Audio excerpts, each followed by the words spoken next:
청와대에서 지금 오늘 아침에 나온 얘기가 일간신문 일면들을 모두 장식했습니다. 어떤 얘기냐 하면 지난해 12월 말에 이 검찰 출신의 신현수 청와대 민정수석이 임명이 됐는데 최근 사의를 그것도 여러 차례 표했다고 합니다. 어떤 일이 있었던 건지 먼저 신현수 민정수석이 누구인지부터 평론가님 좀 정리를 해주실까요? 네, 신현수 수석은 일단 검찰 출신입니다. 그렇기 네. 때문에 문재인 정부 들어서 첫 번째 검찰 출신 민정수석이 되는 것이고요. 과거 참여정부 민정수석실에서 문재인 대통령과 호흡을 맞췄던 경력이 있습니다. 꽤 오랜 인연이 있는 셈이죠. 그런데 참여정부 이어서 이 문재인 정부에서는 검찰 출신은 민정수석이 기용하지 않는다. 법무부 장관도 검찰 출신 아니다라는 일정한 기조가 있지 않았습니까? 그 기조를 깨고 신현수 수석을 임명한 것은 네. 추미애 전 장관과 윤석열 총장 사이의 갈등이 너무나 불거졌었기 때문에 크게 그 갈등을 좀 봉합하고 검찰 조직을 안정화시킬 적임자가 필요하다는 판단이었을 것으로 해석이 됩니다. 네. 그리고 언론 보도에 의하면 신현수 수석도 본인이 이제 스카우트 제의를 받잖아요. 뭐 문재인 대통령으로부터 제안을 받았겠죠. 네. 그때 상당히 여러 가지 약속을 받았다고 알려지고 있어요. 그러니까 검찰 인사에 있어서 본인의 의사, 본인의 어떤 아이디어를 좀 반영해달라 이런 약속을 받았다고 하는데 결과적으로는 중도에 이제 검찰에서 백운규 전 장관에 대한 구속영장을 신청하게 되면서 청구하게 되면서 문재인 대통령이 경로했다는 보도도 나오고 있고요. 그 과정에서 검사장 인사, 신현수 수석의 아이디어는 완전히 배제되고 하급자라고 할 수 있는 이광철 민정비서관과 박범계 장관이 주도한 인사대로 기습적으로 주말에 인사가 발표됐습니다. 이 과정에서 신현수 수석이 굉장히 불쾌감을 느끼고 내 역할이 없다.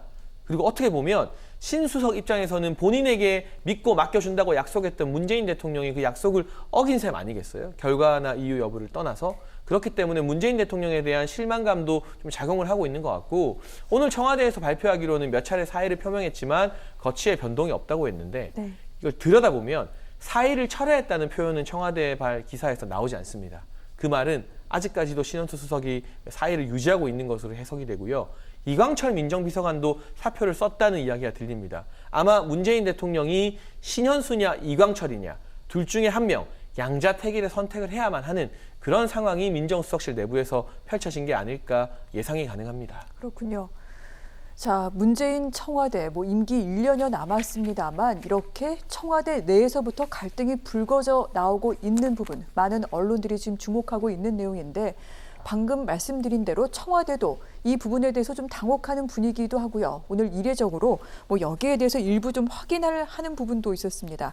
일단 신현수 민정수석의 사의 배경에 대해서는 지난주에 단행된 검찰 인사 과정에서 의견 충돌이 있었기 때문이다. 이 부분에 대해서는 인정을 했는데 그 외의 사안에 대해서는 사실 저희가 일단은 청와대에서 확인을 해주지 않기 때문에 여러 가지로 추측을 할 수밖에 없는 사안이기도 합니다.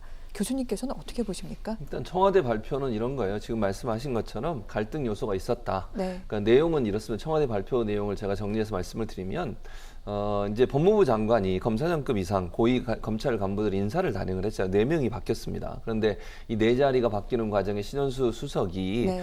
검찰과 조율을 하려고 했다. 그러니까 예컨대 검찰 출신이고 또 윤 총장과도 이제 잘 알고 있는 사이예요. 그러다 보니까 아마 검찰과 법무부 갈등이 있었잖아요. 네. 인사에서 검찰 의견을 조금 반영시켜서 하려고 조율을 하고 있는 상황에서 법무부 장관이 그 대통령의 재가를 받아서 휴일날 발표를 했거든요. 일요일날 저녁에 발표를 했거든요.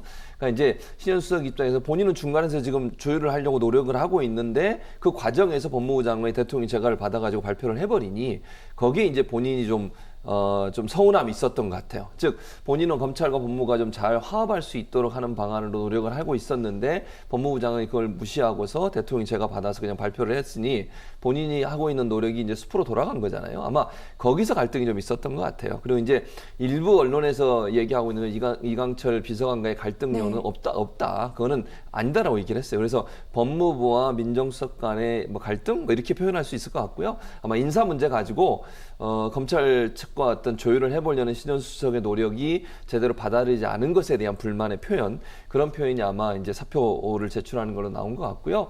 지금도 완전히 사의를 접었다고는 얘기하지 않고 있어요. 그래서 대통령이 여러 번 만류를 했다고 하고 있고요.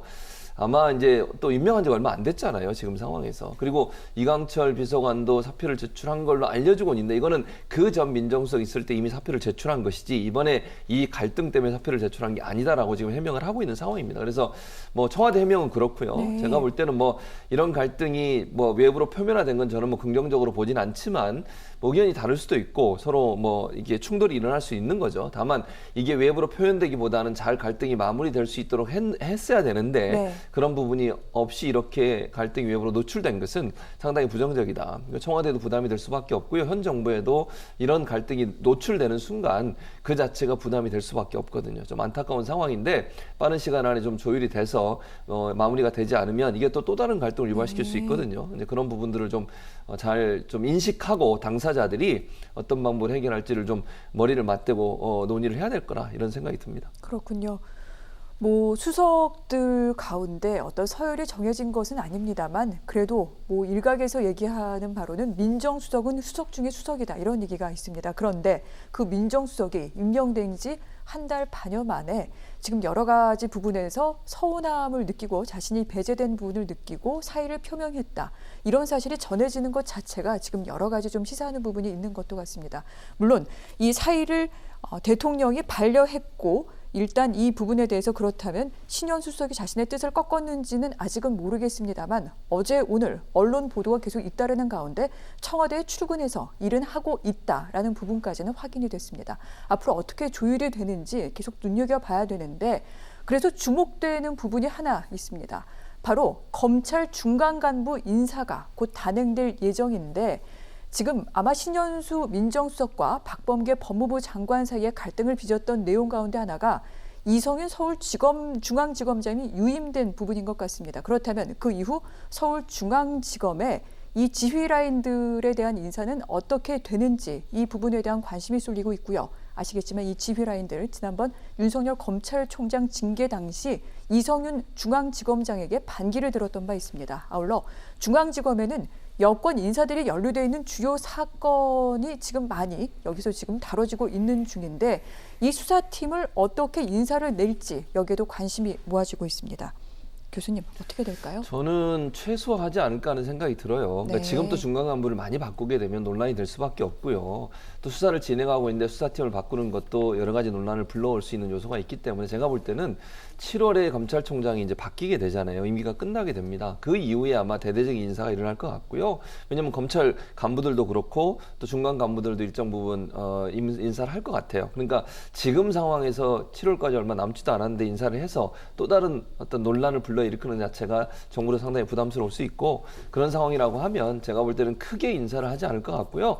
뭐 정말 원칙에 따라서 어느 정도 시간이 지나고 반드시 이제 옮겨야 되는 분들이 있을 수 있잖아요. 예컨대 그런 분들 같은 경우에는 이제 자리를 옮기겠지만 뭐 지금 논란이 되고 있는 뭐 수사를 담당하고 있는 분이라든지 아니면 뭐 중앙지검 안에 이성윤 지검장과 갈등을 빚고 있는 이런 분들을 또 빼내고 이런 부분은 사실은 여러 가지 문제가 발생할 수 있어요. 제가 볼 때는 7월까지는 아마도 큰 폭의 인사보다는 소폭의 인사를 하고 정말 필요한 인사가 아니라고 하면 7월 이후에 대대적인 인사를 하지 않을까 그렇게 예상이 됩니다. 그렇군요. 지난번 고검장 인사 때도 사실 4명의 이름만이 올랐습니다. 이번 중간 간부 인사에서도 아마 소폭에 그칠 그런 가능성이 크다라고 말씀을 하셨는데 문제는 만약에 소폭이라 하더라도 박범계 장관이 지난번 같이 검찰의 의견을 반영하지 않고 일방적으로 인사를 낸다면 윤 총장 7월까지 임기인데 계속해서 갈등 국면이 이어질 수밖에 없을 것도 같습니다. 이 부분은 어떻게 예측하십니까? 이미 검사장급 인사를 내용도 중요하지만 기습적으로 발표했다는 점. 네. 그리고 법무부에서 원래라면 대검에게 인사안을 먼저 보여주기로 했는데 언론 발표가 먼저 나갔어요. 대검은 황당해서 물어보니까 전체 발표 2분 전에 법무부에서 대검으로 인사안 딸랑 보냈다고 합니다. 이런 식의 태도는 사실상 상대방을 무시하는 태도죠. 그때부터 저는 박범계 장관과 윤석열 총장 같은 경우도 화해의 무드로 접어들긴 어렵겠구나라는 생각을 했고요. 결과적으로 검사장 인사에서 이제 검찰 조직 수습에 좀 방점을 두고 있는 신현수 수석의 의사도 지금 배제가 되었다고 하니까 갑자기 지금 부장검사 일부 인선을 윤석열 총장 입맛에 맞게 한다고 해서 이 무드가 바뀔 것 같지는 않습니다. 다만 몇 가지 주요해서 지켜봐야 될 수사팀이 있는 것인데요. 지금 대전지검에서 백운규 전 장관에게 구속영장을 청구했던 수사팀, 여기에 담당 부장들이 교체가 될 것인가. 그리고 지금 울산시장 선거개입 의혹을 수사하고 있는 수사팀의 이 팀장들이 교체가 될 것인가. 사실 우리가 계속 이야기 나왔던 이강철 민정비서관 같은 경우는 울산시장 선거개입 의혹의 피의자 신분이기도 합니다. 피의자 신분으로 지난달에 검찰에 소환 조사를 받기도 했었거든요. 아마도 기소를 받을 가능성이 상당히 높다는 관측도 나오고 있기 때문에 이 수사의 담당자 부장을 흔들지 않는 것, 바꾸지 않는 것도 아주 중요한 키포인트고, 서울중앙지검 내부에서는 뭐 이성윤 지검장이 일부 부장들 교체해달라 의견을 냈다고 하는데 네. 형사 일부 변필건 부장의 거취가 주목이 됩니다. 변필건 부장 같은 경우는 한동훈 검사장에 대해서 무혐의 의견으로 결재를 요구하고 있는데 네. 이로 인해서 이성윤 지검장과 마찰이 상당하다고 알려지고 있어요. 그런데 지금 문재인 정부에서는 한동훈 검사장을 눈에 가시로 여기고 있잖아요. 또 한 가지, 이번에 시민단체와 국민의힘에 의해서 김명수 대법원장이 고발 조치가 되었는데, 정상적인 배당에 의하면 김명수 대법원장 수사를 형사 일부에서 배당받을 확률이 대단히 높습니다. 결국 이성윤 중앙지검장과 껄끄러운 네. 이 변필건 부장이 계속 남아있느냐 안 남아있느냐도 중앙지검 간부 인사에서 또 눈여겨봐야 될 여러 포인트가 될 것 같습니다. 그렇군요. 약 3가지 포인트를 짚어주셨습니다. 자, 추윤 갈등을 수습하고 검찰 개혁을 완료하려던 이 문재인 정권 마지막 1년여간의 여러 일정이 이번 또 인사에 달려있는 것이 많지 않을까 생각이 되는데, 후속 뉴스는 나오는 대로 또 뉴스 오늘에서 다루도록 하겠습니다. 두 분과는 여기서 인사 나누겠습니다. 고맙습니다.